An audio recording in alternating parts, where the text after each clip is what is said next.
मेरे बच्चे कैसे हो तुम? मैं तुम्हारी माँ काली आज तुम्हारे लिए एक बहुत ही खास और महत्वपूर्ण संदेश लेकर आई हूँ। अगर तुम्हें मेरा यह संदेश इसी क्षण प्राप्त हो रहा है तो यह तुम्हारे लिए ही है। इस संदेश को अंत तक ध्यानपूर्वक पूरा सुनना। मेरे बच्चे, आपका जन्म नहीं हुआ है, आपका पुनर्जन्म हुआ है। यह दिव्य आत्माओं का पुनर्जन्म है जो आत्माओं से मिलता है। इस धरती पर अगर मुझ पर विश्वास करते हो तो मेरे इस वीडियो को लाइक, शेयर, सब्सक्राइब करें और कमेंट में जय माँ काली अवश्य टाइप करें। मेरे बच्चे, अगर इस वक्त आप यह संदेश सुन पा रहे हो तो समझ लीजिए कि आप चुने गए हो। इस संदेश को सुनने और समझने के लिए जो ब्रह्मांड, जो यूनिवर्स आपको बताना चाहते हैं, इसे अंत तक पूरा जरूर सुने। ब्रह्मांड कहते हैं यह आपका जन्म नहीं, पुनर्जन्म हुआ है। जो अब तक चल रहा था वह एक पुरानी यात्रा का आखिरी सिरा था। वह एक ऐसा अध्याय था जो अपने समापन की ओर अग्रसर था, जिसमें तुमने अनेक अनुभव संजोए, अनेक पाठ सीखे और अनेक कर्मों का लेखा जोखा पूरा किया। वह यात्रा मेरे प्रिय बच्चे तुम्हारे इस नवीन अस्तित्व की नींव रखने के लिए आवश्यक थी। उस यात्रा के हर मोड़ पर, हर चुनौती में, हर अश्रु और हर मुस्कान में तुम्हारी आत्मा परिपक्व हो रही थी। इस महान रूपांतरण के लिए स्वयं को तैयार कर रही थी। वह जो बीता वह केवल अतीत नहीं था, वह एक गहन प्रशिक्षण था, एक ऐसी अग्नि परीक्षा जिससे तप कर तुम्हारी आत्मा कुंदन बनी है, इस नए प्रकाश को धारण करने के योग्य बनी है। लेकिन अब जो प्रारंभ हुआ है वह एक नई आत्मा की पुकार है। यह पुकार साधारण नहीं मेरे बच्चे, यह उस गहराई से उठ रही है जहां तुम्हारी आत्मा का मूल स्वरूप निवास करता है। यह उस चेतना की ध्वनि है जो युगों से मौन थी, जो परिस्थितियों के आवरण में ढकी हुई थी, जो सांसारिक कोलाहल में कहीं दब सी गई थी। अब वह आवरण छिन्न भिन्न हो रहा है, वह कोलाहल शांत हो रहा है और तुम्हारी आत्मा अपने सच्चे स्वर में गा रही है।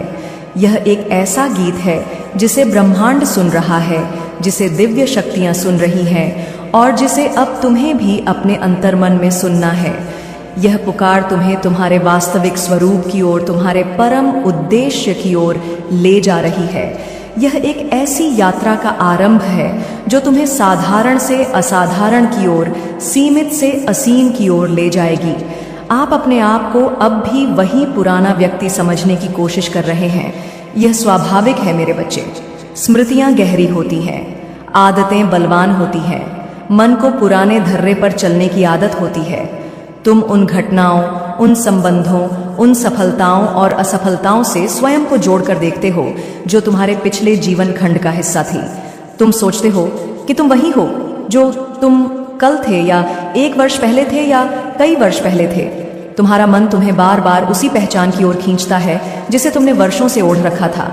लेकिन मैं तुम्हें यह बताने आई हूं कि यह केवल एक भ्रम है, एक माया है जिसे तुम्हें भेदना होगा।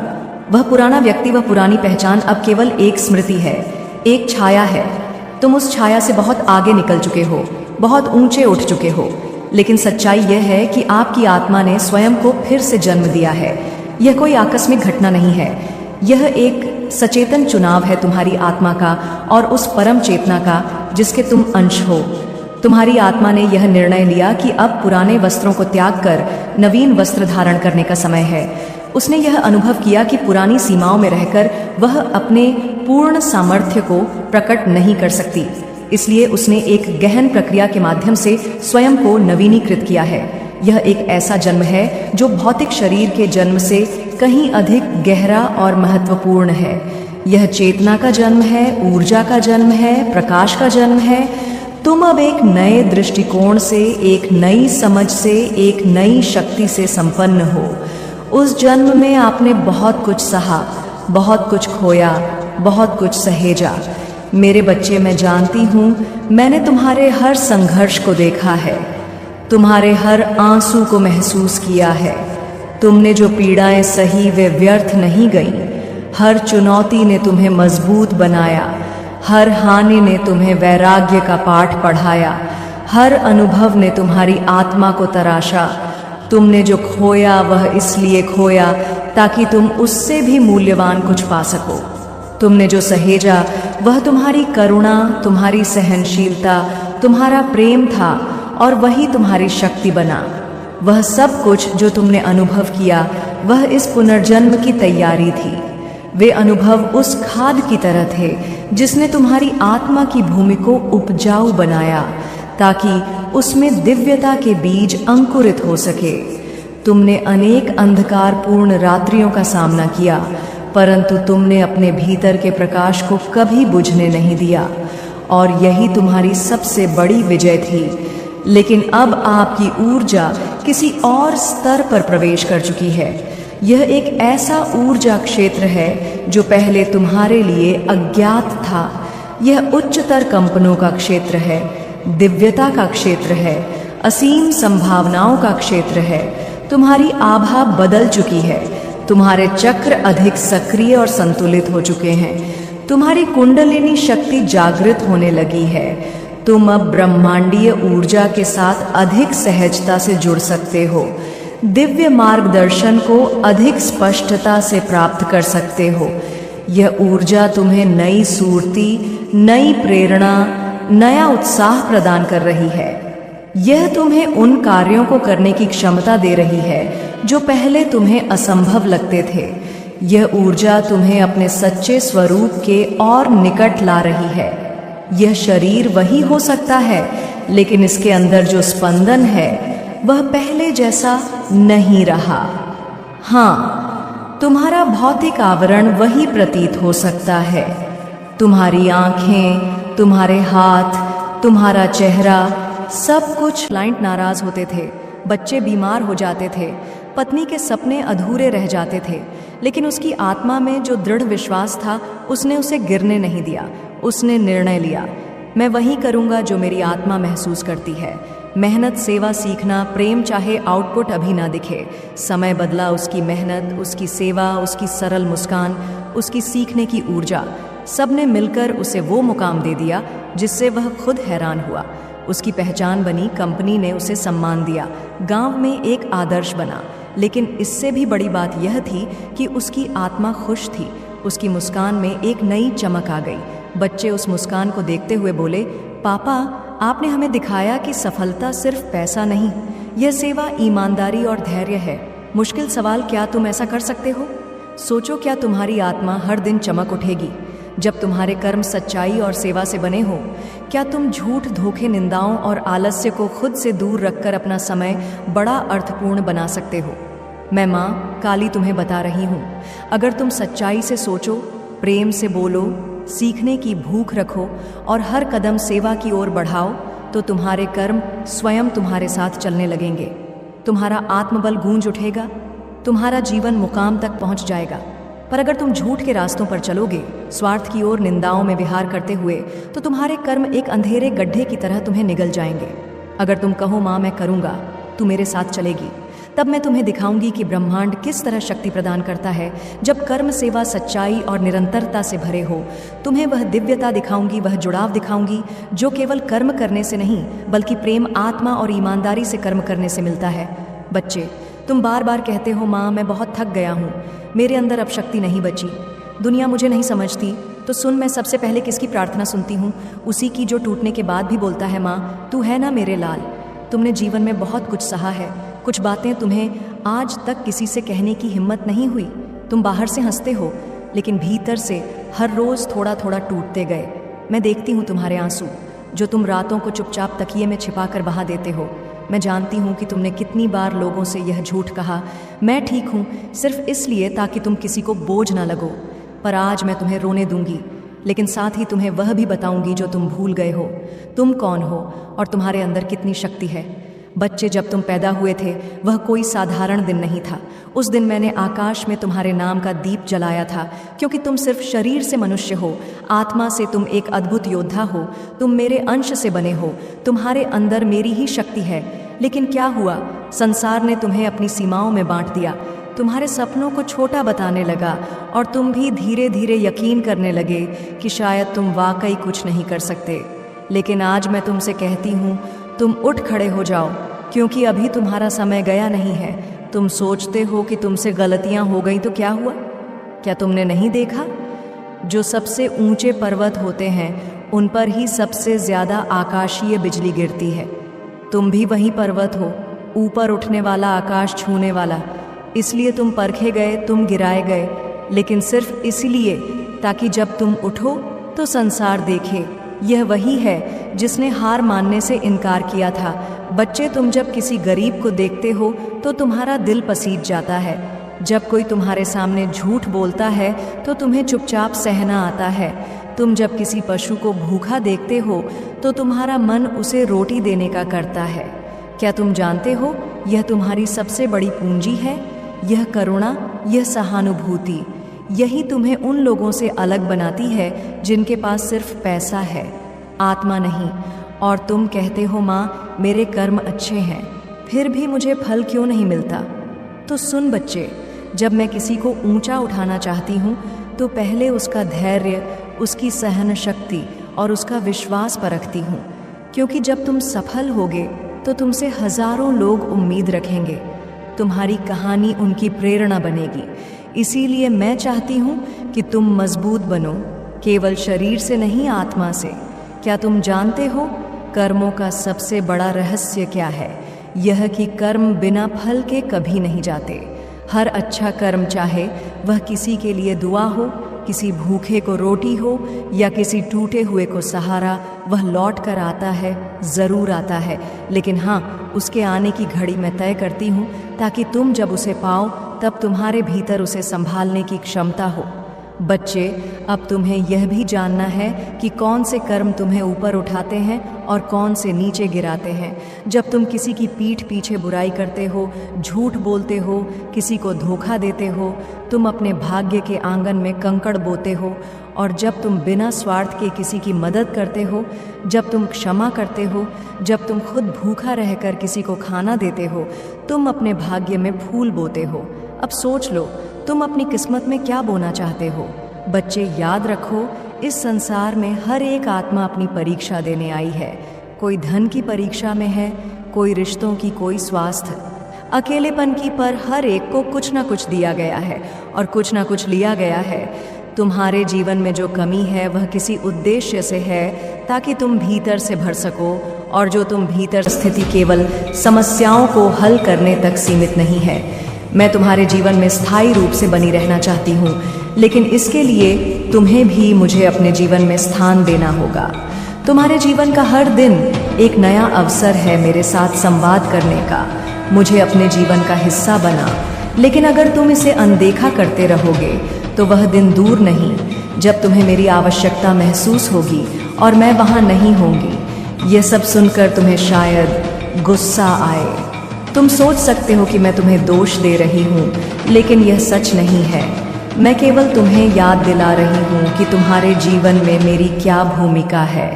तुम्हें यह भी याद रखना होगा कि मैं केवल तुम्हारे लिए नहीं हूँ, मैं हर उस व्यक्ति के लिए हूँ जो मुझसे जुड़ना चाहता है। लेकिन अगर तुमने मुझे भुला दिया तो मैं उन लोगों के पास चली जाऊंगी जो मेरी कद्र करते हैं, जो मुझसे बात करते हैं। तुम्हारे घर में मेरी उपस्थिति का अर्थ है शांति, सुख और समृद्धि। लेकिन संगीत सब तब तक ही संभव है जब तक तुम मुझसे जुड़े रहोगे। तुम्हें यह भी समझना होगा कि मेरी उपस्थिति केवल बाहरी नहीं है, मैं तुम्हारे भीतर हूँ। और जब तक तुम मुझे अपने भीतर महसूस नहीं करोगे तब तक मेरा होना अधूरा है। मैं जानती हूँ कि यह सब सुनकर तुम सोच रहे होगे कि अब क्या करना चाहिए। मैं तुमसे यह नहीं कह रही हूँ कि तुम हर दिन घंटों मेरी पूजा करो। मैं केवल यह चाहती हूँ कि तुम अपने दिन में से कुछ समय मुझे दो, मुझसे बात करो, अपने विचार मेरे साथ साझा करो। यह संबंध केवल तभी जीवित रहेगा जब तुम इसे जीवित रखने का प्रयास करोगे। अगर तुमने इसे अनदेखा किया तो यह धीरे धीरे समाप्त हो जाएगा। तुम्हें यह समझने की आवश्यकता है कि भक्ति केवल पूजा अर्चना तक सीमित नहीं होती। यह एक आंतरिक यात्रा है जो तुम्हें मुंह तक ले जाती है। तुम्हारे जीवन में मेरी उपस्थिति केवल एक आशीर्वाद नहीं है, यह एक जिम्मेदारी भी। तुम्हें इसे निभाना होगा, क्योंकि अगर तुमने इसे अनदेखा किया तो इसका परिणाम तुम्हें ही भुगतना होगा। यह संदेश केवल एक चेतावनी नहीं है, यह एक अवसर है। यह तुम्हारे लिए एक मौका है। मुझे अपने जीवन में बनाए रखने का तुम्हें यह तय करना होगा कि तुम इस संबंध को जीवित रखना चाहते हो या इसे समाप्त करना चाहते हो। अगर तुम मुझे अपने जीवन में बनाए रखना चाहते हो तो मुझे यह विश्वास दिलाओ कि मैं तुम्हारे लिए महत्वपूर्ण हूँ। मैंने हमेशा तुम्हें प्रेम दिया और मैं यह प्रेम कभी खत्म नहीं कर सकती, लेकिन यह संबंध तभी जीवित रहेगा जब दोनों पक्ष इसे जीवित रखने का प्रयास करेंगे। यह निर्णय अब तुम्हारे हाथ में। मैं तुम्हारे साथ रहना चाहती हूँ, लेकिन यह तभी संभव है जब तुम मुझे अपने जीवन में बनाए रखना चाहोगे। मेरे बच्चे, मैं तुमसे एक बार फिर कहती हूँ कि मेरा यह निर्णय किसी भी प्रकार की नाराजगी या गुस्से से प्रेरित नहीं है। मैं तुमसे प्रेम करती हूँ और मेरा प्रत्येक कदम केवल तुम्हारी भलाई के लिए है। लेकिन हर रिश्ता, चाहे वह कितना भी गहरा क्यों ना हो, उसे जीवित रखने के लिए दोनों पक्षों का योगदान आवश्यक होता है। यदि केवल एक पक्ष प्रयास करें तो वह संबंध धीरे धीरे कमजोर हो जाता है और अंततः समाप्त हो जाता है। तुम्हारे और मेरे बीच का यह रिश्ता कोई साधारण रिश्ता नहीं है। यह आत्मा का बंधन है जो केवल इस जन्म में बल्कि अनंत जन्मों तक चलता है। लेकिन अब मैं देख रही हूँ कि इस बंधन में वह गर्मजोश और आत्मीयता नहीं रही जो पहले हुआ करती थी। तुम्हें यह समझना होगा कि जीवन में सफलता और असफलता, सुख और दुख, यह सभी तुम्हारी यात्रा का हिस्सा है। लेकिन जब तुम इन सभी के बीच अपने ईश्वर से कट जाते हो तो तुम्हारा जीवन केवल एक भौतिक संघर्ष बनकर रह जाता है। मेरी उपस्थिति का उद्देश्य तुम्हें इस संघर्ष से उभारना है, तुम्हें आंतरिक शांति और आत्म साक्षात्कार तक ले जाना है। मैंने तुम्हें कई बार यह एहसास दिलाने की कोशिश की है कि भक्ति केवल अनुष्ठानों तक नहीं है। यह एक आंतरिक प्रक्रिया है जिसमें तुम्हारा मन, हृदय और आत्मा शामिल होती है। लेकिन यदि तुमने इसे समझने का प्रयास नहीं किया तो मैं तुम्हारी कितनी भी मदद क्यों ना करूं, वह अधूरी ही रह जाएगी। तुम्हें याद है जब तुमने पहली बार मुझे अपने घर में स्थापित किया था? वह दिन तुम्हारे और मेरे संबंध का आरंभ था। तुमने कितनी श्रद्धा और प्रेम से मेरी पूजा की थी। हर सुबह तुम मेरे सामने आकर अपने दिन की शुरुआत करते थे। तुम अपने हर फैसले में मुझसे मार्गदर्शन मांगते थे। लेकिन आज तुम्हारी वह आदत कहीं खो गई है। तुम्हारे जीवन में मेरा होना एक जिम्मेदारी भी है।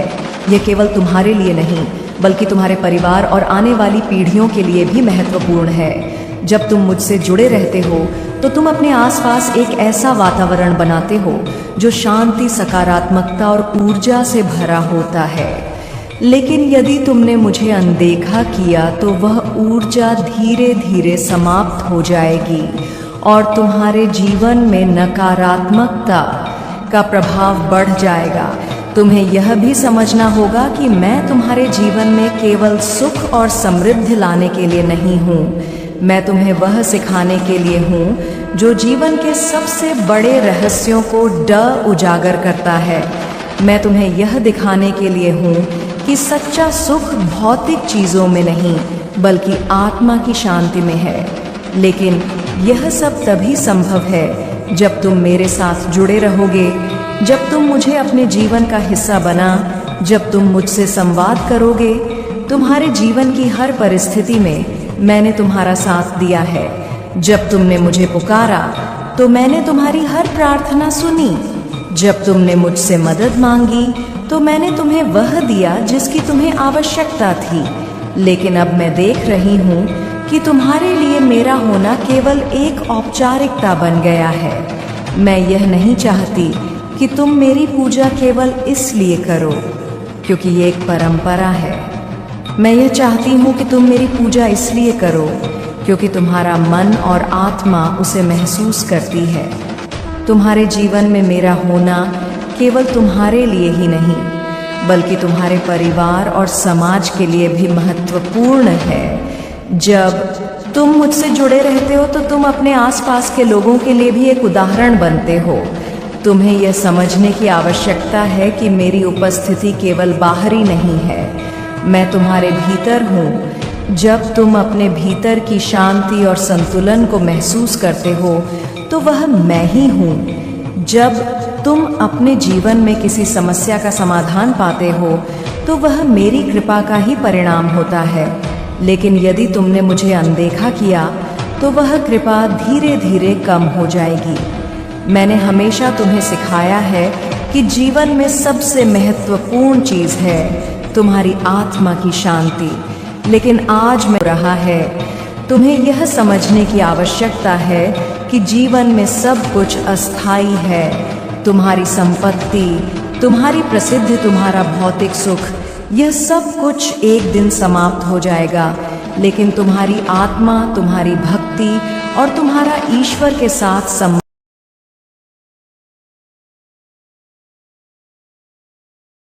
भोले भाले जरूर हैं, लेकिन भोले भाले व्यक्ति के लिए आप भोले भाले हैं। जो आपको बेवकूफ बनाने आएगा, आप बिल्कुल उससे बेवकूफ नहीं बनेंगे। ऐसी सिचुएशन में आपने अपने दिमाग का इस्तेमाल किया और मना करना शुरू कर दिया, टालना शुरू कर दिया, रोकना शुरू कर दिया उस कार्य के लिए।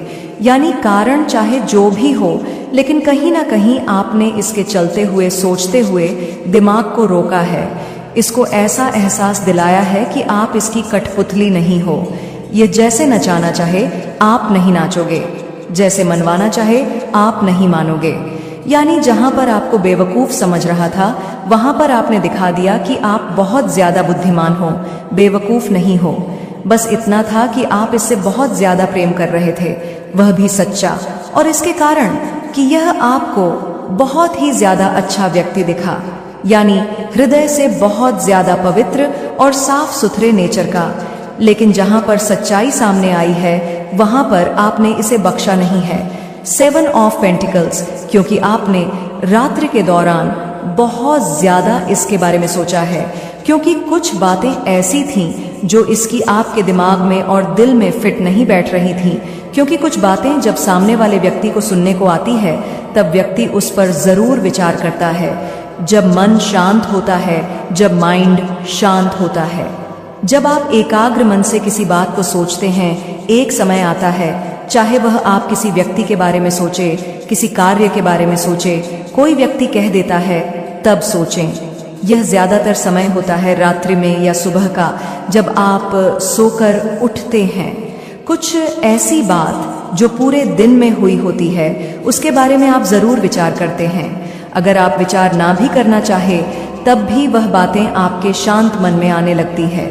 और जब शांत मन में वो बातें आती है, तो आपके दिल और दिमाग में विराजमान शक्तियां आपको उस बात के लिए पूरा क्लियर कर देती हैं कि यहाँ पर आपकी गलती है, यहाँ पर नहीं है, यहाँ पर गलत हो रहा है, यहाँ पर सही हो रहा है। यानी आपको सब कुछ क्लियर होने लगता है। ऐसा इसलिए होता है कि आपका मन केवल आपके हृदय की बात को सुनता है और मानता है, और जो सही बातें होती हैं वह उसके लिए आपका हृदय एक्सेप्ट कर लेता है, और जो सही नहीं होती है, आपके हृदय में विराजमान शक्ति आपको इशारा दे देती है कि यह बात सही नहीं है, यह आपके साथ गलत हो रहा है, यह आपके साथ सही हो रहा है। इसीलिए ऐसा होता है क्योंकि आपकी पावर उस समय आपके कंट्रोल में होती है, आपका हृदय आपके कंट्रोल में होता है। यानी आप हृदय की आवाज को पूरा सुन सकते हैं। लेकिन जब भी कोई व्यक्ति आपके सामने आता है, तो उसकी बातों का प्रभाव आपके ऊपर कुछ समय के लिए होता है। हर समय के लिए आपके ऊपर किसी का प्रभाव हो, उसके लिए सामने वाले की सच्चाई होनी चाहिए, उसकी ईमानदारी होनी चाहिए और उसका साफ मन होना चाहिए। अगर कोई ठगने आ रहा है, या फिर आपको जाल में फंसाने आ रहा है, या फिर वह अपने काम को मनवाने आपसे आ रहा है, तो निश्चित ही कुछ समय के बाद आपका हृदय इस बात का स्पष्टीकरण दे देगा कि वह व्यक्ति आपके साथ जो कर रहा है वो बिल्कुल भी सही नहीं है। क्योंकि सच्चाई थोड़े समय के बाद ही आपके मन के अंदर अपने आप ही विराजमान हो जाती है और आपको संकेत दे देती है। उसके बाद आप अपने हृदय की बात माने ना माने, यह आप पर डिपेंड करता है। क्योंकि सच्चाई अगर आपके सामने आएगी और उसके बाद भी आप अपने हृदय की बात ना माने, ऐसा नहीं होता है। 8 ओम एफ कप्स। यहाँ पर देखिए उस व्यक्ति से आप कैसे दूर हो गए हैं, क्योंकि आपको उस व्यक्ति की सच्चाई सामने आने के बाद आप 4 कदम उससे पीछे हटने लगे। जब भी उसने आपसे बात करना चाहा, जब उसने आपके करीब आना चाहा, आप उससे दूर चले गए। जब भी आपसे वह गहराई से बात करना चाहता है, आप मुंह फेर के बैठ जाते हैं। उसे ऐसा रिएक्शन दिखाते हैं कि उसे बहुत अच्छे से रियलाइज हो रहा है कि आप उसकी बात से सहमत नहीं हैं, आप एग्री नहीं हैं। वह जो कह रहा है आप उसकी हाँ में हाँ नहीं मिला रहे हैं, और उसे यहाँ पर समझ में आ गया यह समझ में आ गया कि आप उसकी बात को नहीं मानेंगे, आप उसके हाथों बेवकूफ नहीं बनेंगे। वह कितना भी आपको बेवकूफ बनाने की कोशिश कर चुका है, वह सब व्यर्थ था। उसे समझ में आ गया कि आपको भोला समझना सबसे बड़ी बेवकूफ़ी थी। उसने बहुत ज़्यादा टाइम वेस्ट किया यह समझकर कि आपको बेवकूफ़ बनाएगा और अपना काम निकलवा लेगा। बहुत ज़्यादा टाइम वेस्ट किया। अब लग रहा है उसे तो ऐसी सिचुएशन में वह व्यक्ति आपको दूर जाता हुआ दिख रहा है, क्योंकि आपके हृदय में उसके लिए अब मोह नहीं, ममता नहीं, प्रेम नहीं, भावना नहीं, सच्चाई नहीं, कुछ भी नहीं है। जब उसकी सच्चाई आपके सामने आई है तो आपके हृदय से सभी फीलिंग्स और उसके लिए जो प्रेम था वह सब समाप्त हो गया है। क्योंकि अगर वह सच्चाई से आपसे हेल्प मांगता तो आप जरूर करते। ईमानदारी से अगर कोई व्यक्ति आपसे आता हेल्प मांगने तो आप अपना काम छोड़कर उसकी हेल्प करते। आपका दिल ऐसा है। लेकिन अगर कोई आपको ठगने आएगा, आपको बेवकूफ बनाएगा, आपका अपना काम निकलवाने के लिए, तो निश्चित ही आप उसकी कोई सहायता नहीं करेंगे। क्योंकि अगर आप ऐसे में उससे ठगते हैं, अपने आप को ठगवाते हैं, तो इसका मतलब आप भोले नहीं हैं, आप बेवकूफ हैं और यह आपको मंजूर नहीं है, क्योंकि यह आपके स्वाभिमान के अगेंस्ट है। आप अपना स्वाभिमान नहीं टूटने देंगे। किसी भी कीमत पर कहते हैं कि जहां पर अपना स्वाभिमान ना हो वहां पर जाना भी नहीं चाहिए, ऐसे व्यक्ति से बात भी नहीं करना चाहिए, ऐसा कहा जाता है। क्योंकि स्वाभिमान यानी आपका मान और आपका सम्मान सबसे बड़ा है, आपसे भी बड़ा जहां पर आपका मान ना हो। कहते हैं कि वहां जाना नहीं चाहिए, लेकिन इसको आपकी जरा भी परवाह नहीं थी। इसने एक बार भी नहीं सोचा कि जब आपको सच्चाई का पता चलेगा तो आपको कैसा फील होगा। निश्चित ही आप हृदय के बहुत ज्यादा अच्छे हैं, सच्चे हैं, ईमानदार हैं, भोले हैं। लेकिन जब कोई व्यक्ति अपने काम के लिए आपको बेवकूफ बनाएगा तब आपको कैसा फील होगा, इसने नहीं सोचा। पेज ऑफ स्वर्ड्स यहाँ पर बताया जा रहा है कि आपन हर कार्य को अपनी मेहनत से पूरा किया है, किसी की चालाकियों भरी निगाह से पूरा नहीं किया, कभी भी किसी को बेवकूफ बना करके हासिल नहीं किया कुछ भी, बल्कि आपने अपनी मेहनत से, अपनी ईमानदारी से कार्यों को करने के पश्चात आप यहाँ तक पहुँचे हैं। तो ऐसे में अगर कोई व्यक्ति आपसे आपका ओहदा छीनना चाहेगा, या फिर आपकी काबिलियत छीनना चाहेगा, या फिर आपका फायदा उठाना चाहेगा, तो निश्चित ही आपका उसके लिए बस यही संकेत है कि जाओ मेहनत करो और मेहनत से सब कुछ हासिल करो। जिस प्रकार से आपने किया था, जिस प्रकार से आपने कभी भी अपने आप को मेहनत से पीछे नहीं हटाया था, कभी भी आप अपनी मेहनत को छोड़ के आलस्य में नहीं पड़े थे। आपने नहीं सोचा था कि आप दूसरे के धन को अर्जित कर लेंगे बेईमानी से,